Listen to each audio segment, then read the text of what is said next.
Since 1869, Trinity has conferred degrees on students who have successfully completed one of its demanding courses of study.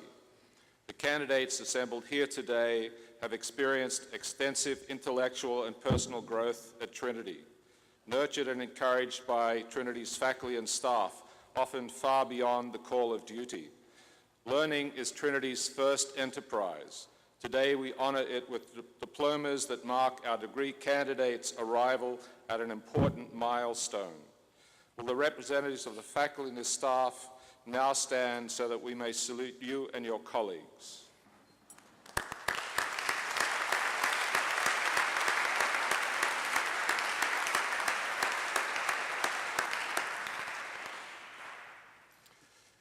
Thank you. We'd also like to salute our alumni who know firsthand the value of a Trinity education, and many of whom work tirelessly on behalf of the university in myriad ways for many years after they have left this beautiful campus. Will Trinity alumni in the chapel please stand and be recognized?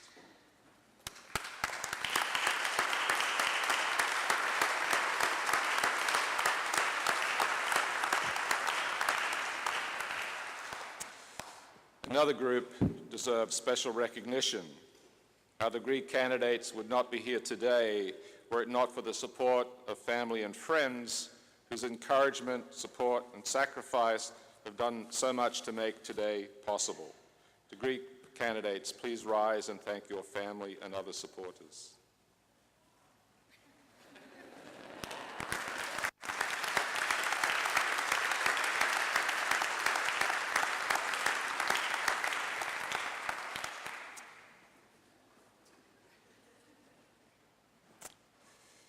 It's now my pleasure to introduce Mr. Dave Manson, President of the Alumni Association and Chair of the National Alumni Board.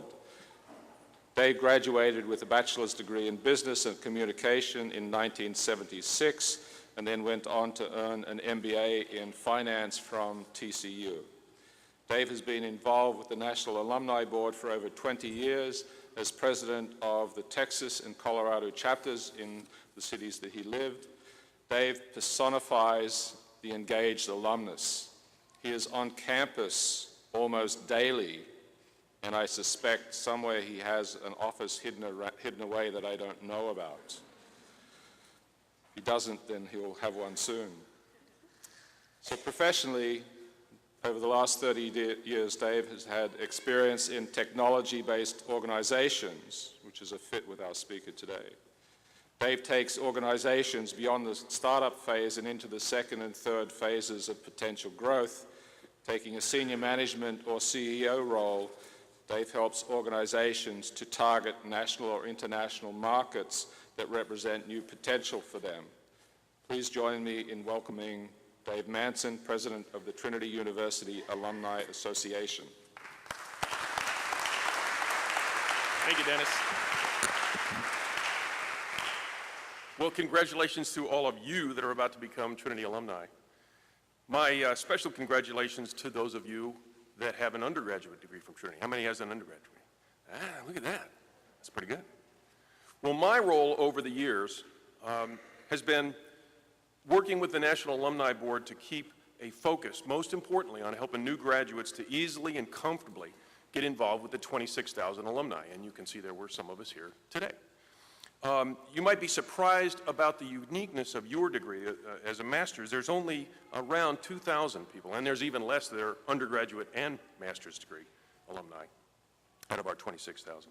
But since this is a graduate commencement for all of you, this is not your first commencement, right? I assume. I hope.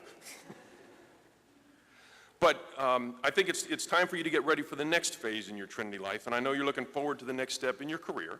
I expect that you'll always remember your Trinity academic experiences, and I think you'll agree it's been a great preparation for what lies ahead. So, all of you are about to start something new, and for those of you that are undergraduates from Trinity, you know that, and you might have heard from me, that commencement is a beginning on an ending. So here we are re-beginning again. A new aspect of your life begins today as you expand your professional career, continue your postgraduate studies. How many's going on for more? You're done, huh? Everybody's done? That's good. Or maybe you're just going to take some time to rest. Anyone going to do that? Yeah, that's what I thought. That's what I did. I can recommend, if you want to travel the world, some fun places to go, and then you'll get back into your professional career. But one thing is for sure, you will always remember the relationships that you've built with your classmates here, with the alumni that you've met here, and that'll be with you for the rest of your lives. You'll develop interesting relationships that you haven't yet with the 26,000 Trinity alumni around the world, no matter where you go. You'll find that over the years, the same camaraderie you have with your classmates, you'll begin to develop with the various alumni around that you'll meet. You'll get a chance for networking. Some of you may need a job. That helps. You'll get a chance for coaching others, and that is one of the things that we really ask you to do, is help current students and prospective students that might become Trinity graduates. You'll get a chance to attend various events that we put on in San Antonio or in other chapter cities. There's 24 chapters or chapters information around the country, and we do some things internationally as well. So no matter what path you take when you leave here, I want you to remember that your relationship with Trinity does not end today. It commences today. So it begins. As soon as you receive your diploma and your hood, you're a member of the Trinity Alumni Association, except for those of you that raised your hands and said you already are, which is good. Some of you may find that you'll be one of our alumni leaders in a chapter. Some of you may find that you'll be giving a commencement speech as one of the National Alumni Board Chairmen. I think that's fine. But I think you'll get a chance to make a reconnection to old friends over the years, and you'll make a connection to new friends over the years. Because our association provides a lifelong opportunity for ongoing relationships with Trinity. The benefits of being a Trinity alumni is it could be educational, it could be social, it could be professional in nature. But now, as you graduate, I want you to become part of a Trinity culture of engagement. Dennis is right. It's a goal of mine to make sure that everyone is completely engaged with the university as comfortably as you can be. And there's 3 key areas of involvement. So, you only have to remember 3 things that I'm saying. Here's the 3 things. 1, communicate with us. Don't get lost off in the middle of nowhere and never come back and never say hi and never Facebook us, never send an email back. Communicate with us. Let us know where you are. Let us know how you're doing. Come back and speak with us. 2, encouragement. Encourage your classmates. Encourage other alumni that might be following in your path. Encourage students that are currently here. Encourage prospective students that want to come here. 3rd, support. That could be through volunteering to help, as I do quite often. It could be through your financial capabilities over the year, but support is important. So, communicate, encourage, support. That's the 3 things. These will keep your engagement to Trinity strong, and it'll make us, out of the 26,000, that much stronger. It will work us toward our common goal of building a strong Trinity of tomorrow. Your graduate degree represents experiences, friendships, and hard-earned results from Trinity, yet for all of us, the 26,000 of us, and everyone else, to be able to realize that, you need to stay engaged with this incredible university by participating in everything that the Alumni Association offers. So, on behalf of the alumni around the globe and in the room in the chapel, I want to offer our congratulations to you, and I wish you happiness and good fortune and success. Thank you.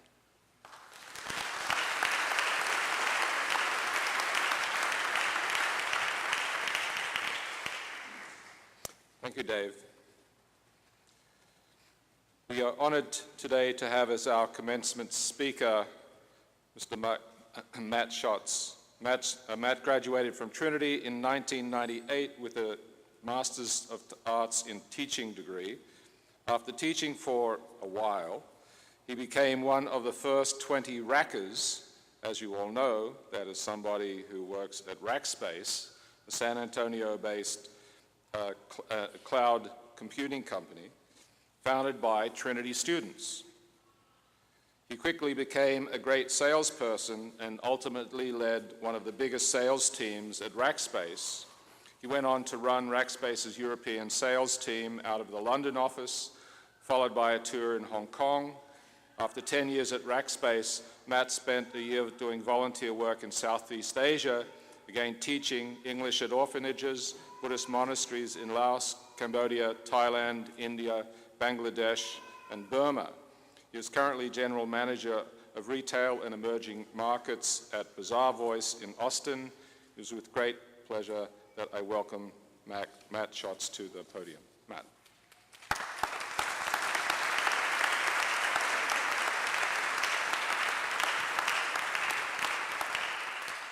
Good morning. First off, I'm unbelievably grateful, privileged, and honored to be speaking with you this morning. Congratulations to all the graduates. Your hard work and efforts have resulted in this special day. Sitting in this very chapel 15 years ago, awaiting my master's diploma, I really thought I knew it all. I had a vision of my future. I thought I had it all planned out. Now, when I think back at myself 15 years ago, I can't believe how dumb I really was. If I could go back in time, here are some of the things that I wish I could tell myself. The degree you receive today is a key. It's a key that is going to open doors for you as it did for me. It was the key to my first job out of college as a sixth grade social studies teacher. It might be a key to a job promotion or a job change. However, it's only a key. It's what you do after that's up to you. This degree does not entitle you to anything beyond holding a master's degree. What your degree shows is that you've learned how to learn. Trinity has done a fantastic job preparing you. But now is when the real learning starts. One thing I've learned is that life is completely unpredictable.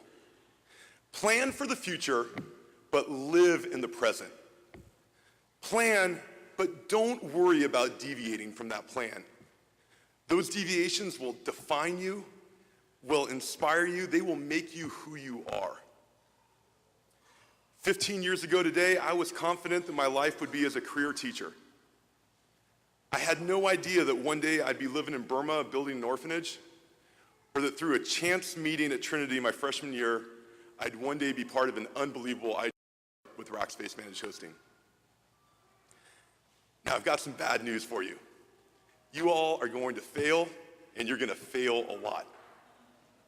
There are going to be some minor screw-ups, and there are going to be some major ones. A person that hasn't failed hasn't lived. The challenge for you is, what do you do with those failures?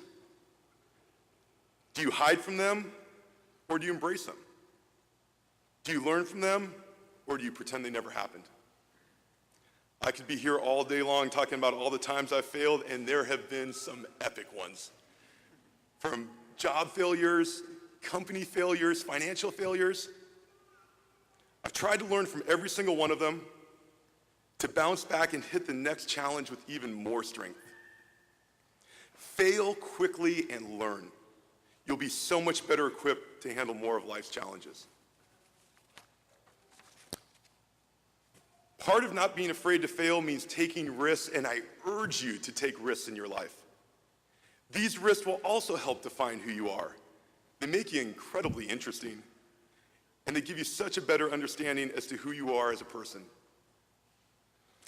On that fateful day back in 2000, when my buddy Pat from Trinity gave me the opportunity to join a small startup that was bleeding cash, the opportunity to take a pay cut from teaching with no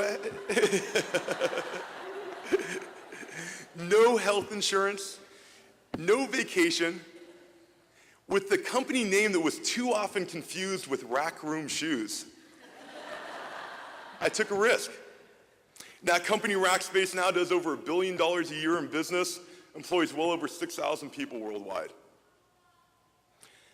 Part of taking risks also means taking action. Don't be a matter of circumstance. We are all here on this earth for such a precious short time, and it goes by too quickly to stand on the sidelines. Do what you love, and don't worry about anything else. Don't worry about how much money you can make, vacation time, the benefits, or so many other things that keep people from doing what they love. Life will pass you by. When you do what you love, everything else takes care of itself. At the end of my tenure at Rackspace, the company had grown to such a big size that it started to become a job. It was a great job, and unless I did something really stupid, I wasn't going to get fired. But I no longer loved it. I was making a good salary. I was living in a beautiful apartment in Hong Kong. But I decided to walk away. I needed to take a new risk in my life and find something that I really loved. I had allowed myself to start standing on the sidelines in life. I was chasing meaningless material possessions as some sort of sign of success. With everything that I had, I never felt so empty. I was in a bad place and it was time to take action. So I decided to head to Laos and I started teaching English to novice Buddhist monks. Every time I've made a major life change, be it moving to a new city, a new job opportunity, or starting a new volunteer project, the reaction I've received from most of my friends typically started like this. I'd love to do that, but, or I'd really like to do something like that, but I've consistently and sadly been amazed at how many of these but people are out there. Don't live your life as a but person. It goes back to taking risks. It goes back to not being afraid to fail. And it also means doing your part to positively impact the world around you. It doesn't mean you've got to jump on a plane to Southeast Asia. It means looking at your community and deciding to make an impact. Let those actions define who you are. Leave this world a better and more interesting place for being there. This also means living a life filled with selflessness and servitude. You all have the opportunity to be great leaders, and many of you already are. Lead with courage and always remember to serve those you lead. When it comes to selflessness, I've learned that it's a funny thing. The more selfless you are, the more you'll grow and the more you'll be given. I remember when I first moved to Burma, I lived amongst some unimaginable poverty. As we began to build a school for a local village, I thought I was the epitome of selflessness and sacrifice. I went there to help them. I was successful. I had a home in San Antonio, apartments in London and Hong Kong, a nice car, the latest gadgets. On paper, it was a great story. I thought I knew what happy was. It was my turn to give back. But that changed incredibly quickly the more I was able to interact with the villagers. I remember their smiles, their laughter, their sense of community. Seeing amazing acts of selflessness on a daily basis as they struggled to survive. Seeing joy in faces as orphans were held, food was shared, and shirts were literally given off of backs. I was learning what selflessness and happiness really meant. I hope that each of you find this level of happiness as you lead a life of selflessness and servitude. Now, while I was in Burma, I was invited to spend time with a very remote tribe of people near the border of Bangladesh. After I arrived, the men of the village wanted to take me monkey hunting. Now, I'm not a hunter, and I'm pretty fond of monkeys, so I was pretty reluctant, but I finally relented.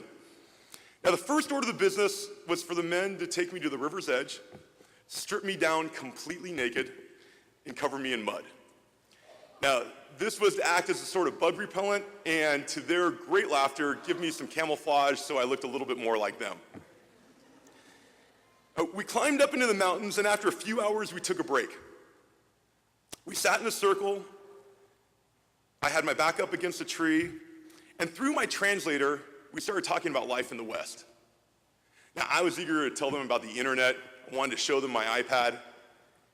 But the chief hit me with some amazing questions.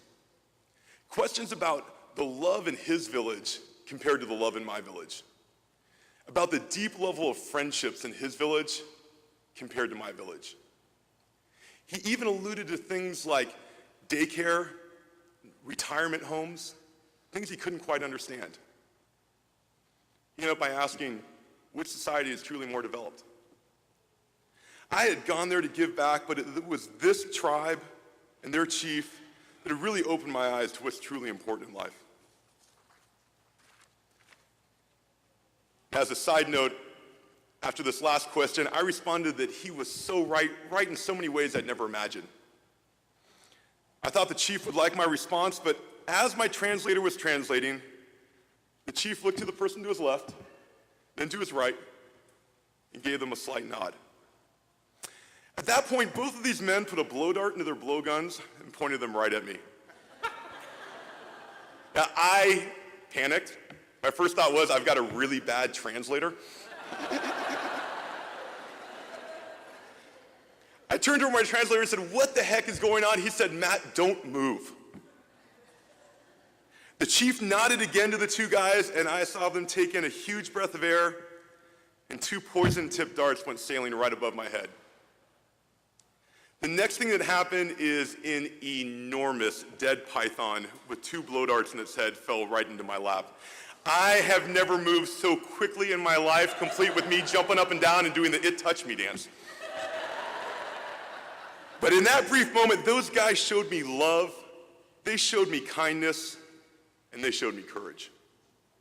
What started off as a trip about selflessness turned into an 18-month journey with a debt of gratitude I will never be able to repay the people of Laos, Cambodia, Burma. Make selflessness and servitude hallmarks of your life, to your family, to your friends, to coworkers, and to strangers. You are all the lucky ones. You've earned an incredible degree. You're blessed with people here today and people who couldn't be here but are thinking of you right now, who will love you and support you no matter the successes or failures in your life. Make sure you give those people a hug today and once again tell them thank you. I've been blessed with an incredible mom who's supported me through thick and thin, and she's actually here today. These are the people we all need in our lives, so never turn your back on them. Congratulations once again. Go out there and live a life with meaning and make a positive difference in the lives of others. Thank you.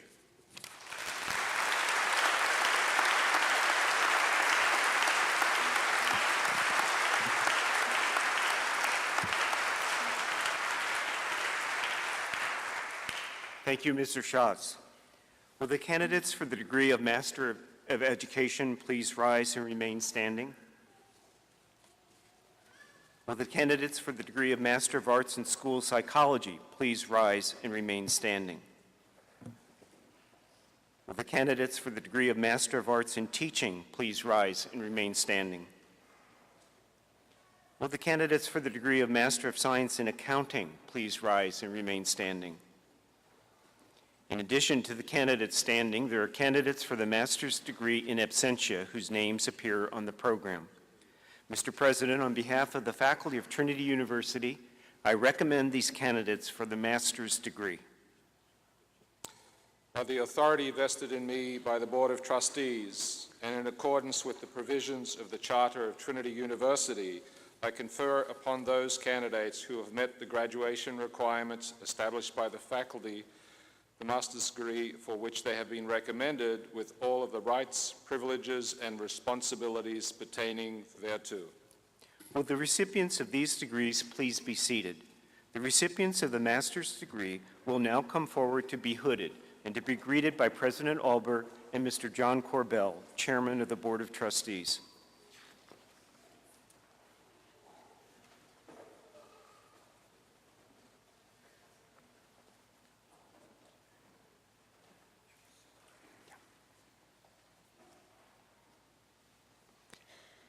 Master of Education, Stacy Adame.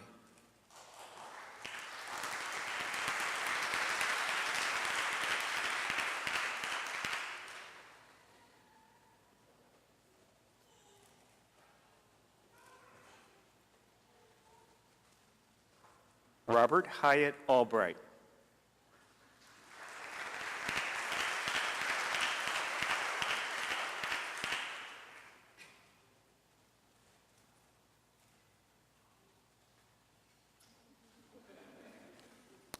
That's her husband, I should clarify.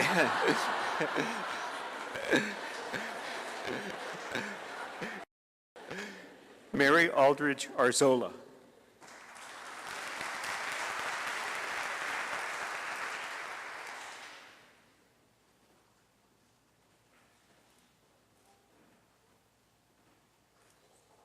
Cynthia C. Cardenas.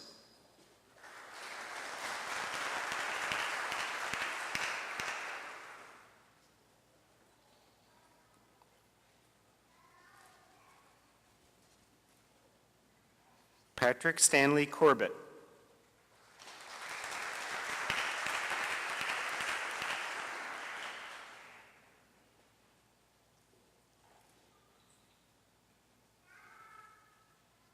Sandra Villegas McClure.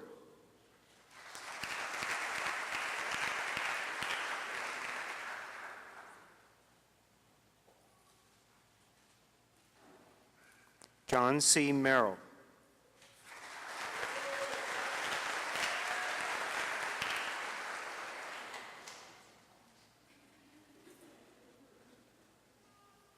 Axel A. Tapia.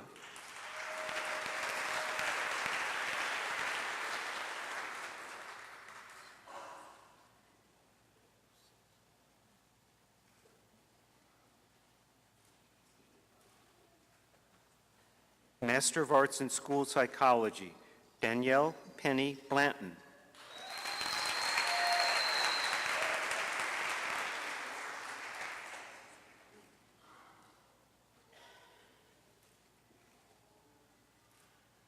Michelle A. Caraccia.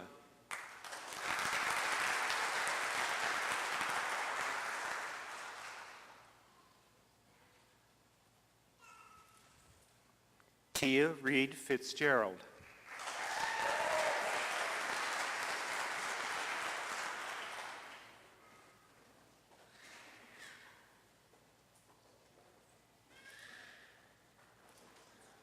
Jennifer Grimm Coleman.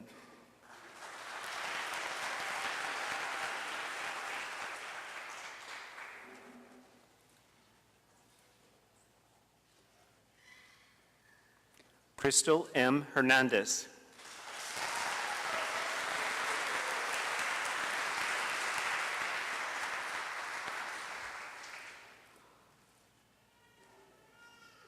Lauren Elizabeth McIlvain.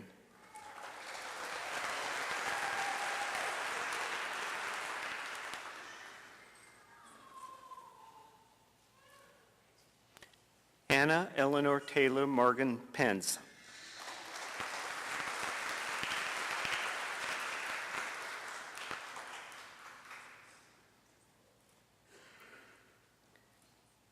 Elise Catherine Motz.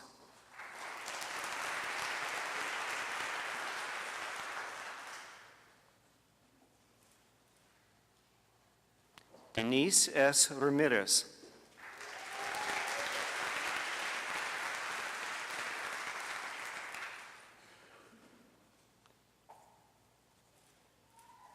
Letitia G. Stevenson.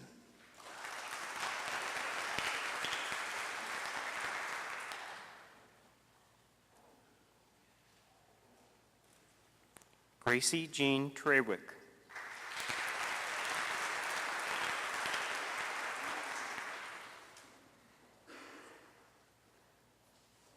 Tracy L. Yates.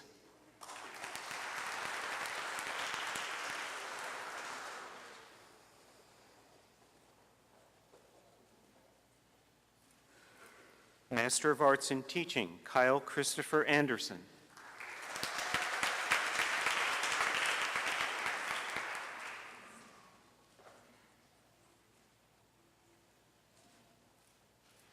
Claire Brighton Baxter.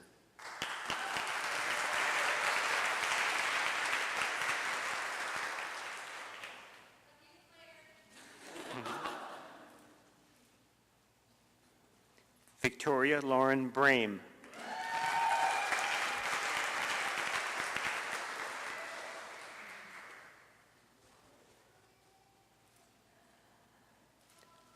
Marissa Caitlin Cavan.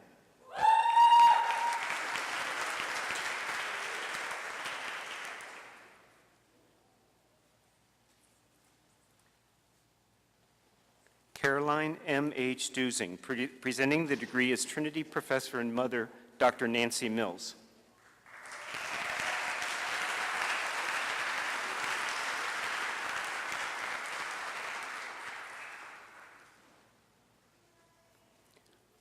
Luke C. Freeman.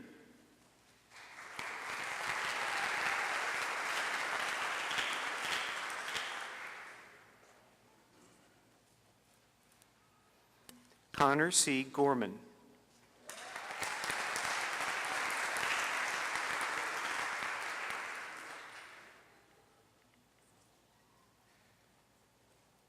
Megan Elizabeth Harrington.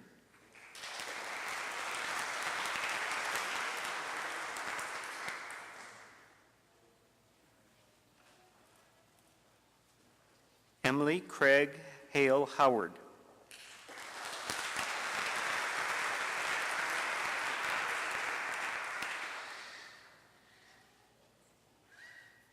Michael E. Leach.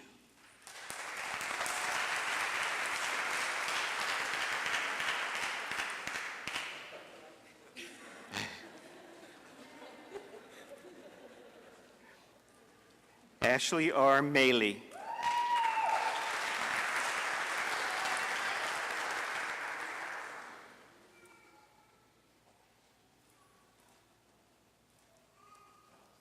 Heather Augusta Parker.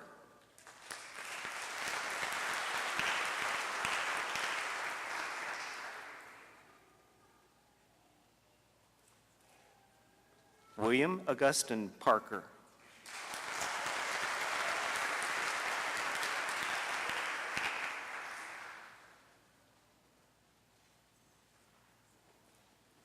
Paige Perry.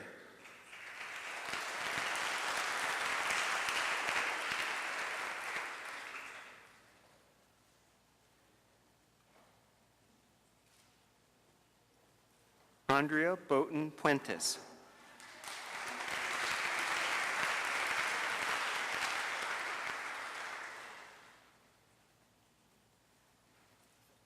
Jessica Renee Reyes.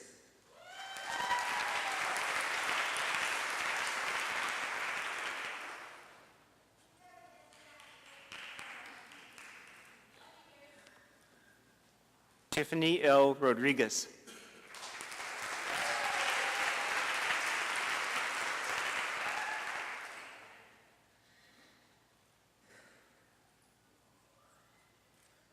Lisa M. Schmidt.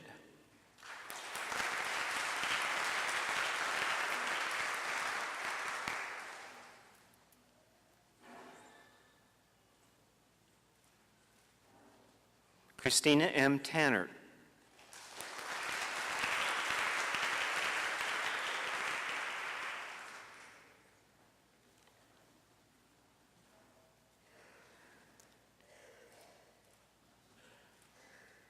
Jessica T. Tomerlin.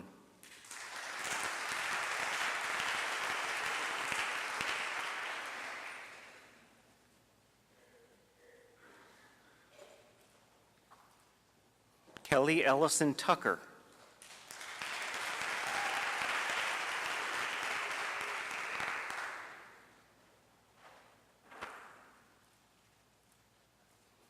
Jennifer Kathleen White.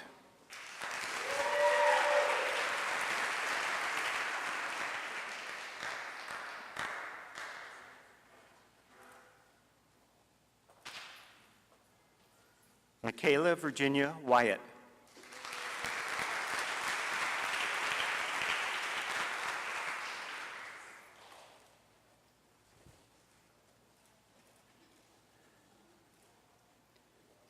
Master of Science in Accounting, Stephen M. D. DeFreitas.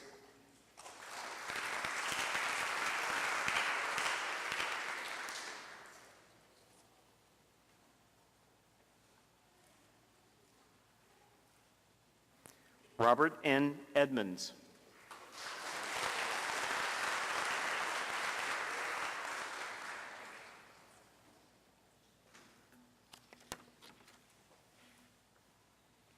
Parth Falor.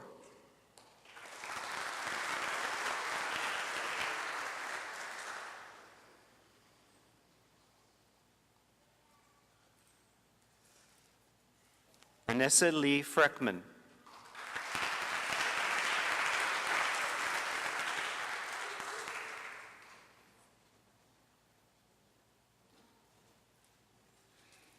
Brent D. Goodwin.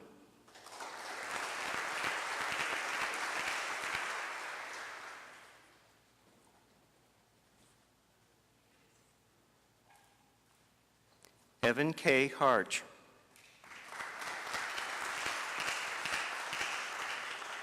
Sneha Janardanan.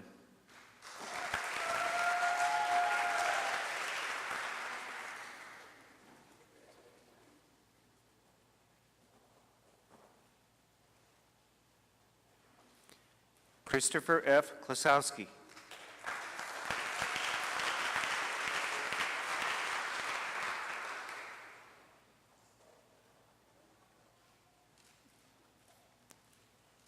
Ellen Louise Krautman.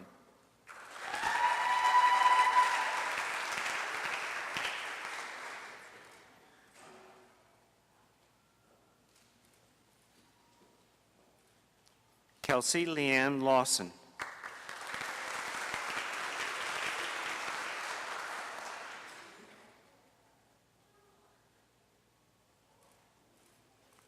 Jordan Emmeline Palmer.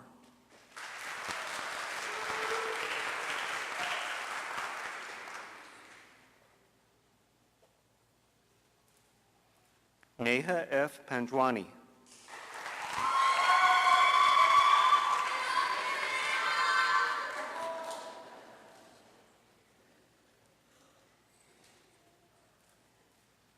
Mary Claire Parker.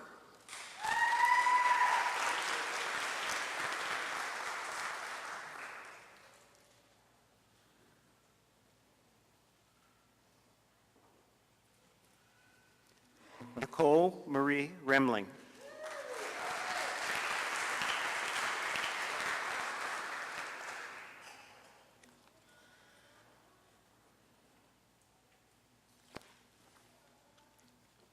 Corey R. Schur.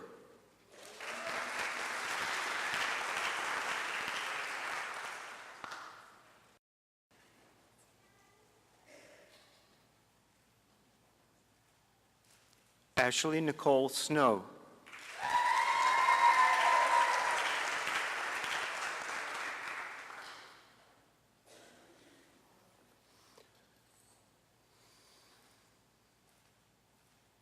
Markham David Staten.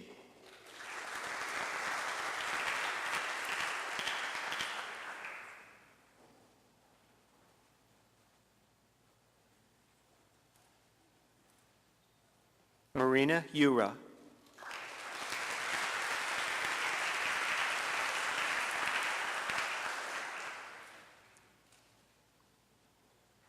And this concludes the presentation of the master's degrees. Congratulations to you all.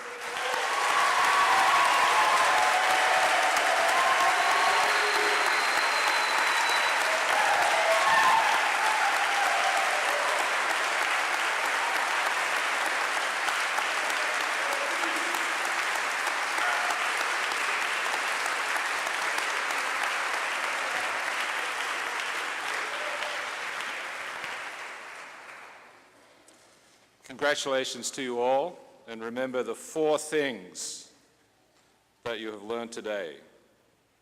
Remember 4? 3 from Dave, 1 from Matt. You'll be quizzed on those afterwards.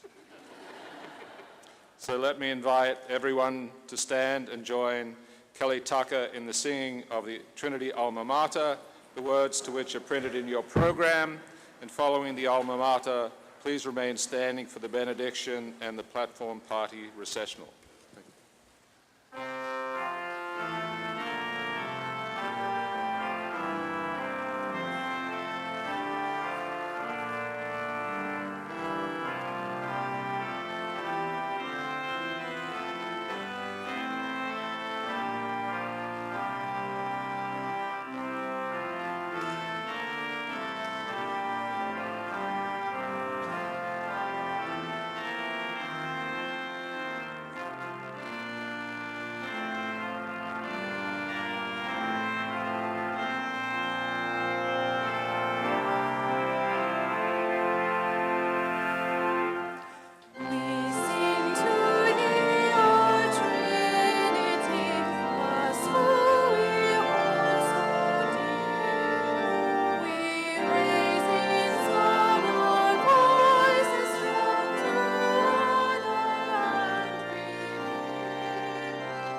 after the recessional, you are invited to the reception at the Coates University Center and out on the Esplanade to linger and celebrate the honor of the day and bid each other farewell. Now the adventure of life beckons. Go forth from this place, sure in the knowledge that the one who created you and calls you by name is also the one who equips you with every good gift to do his will. Now go in peace. Amen.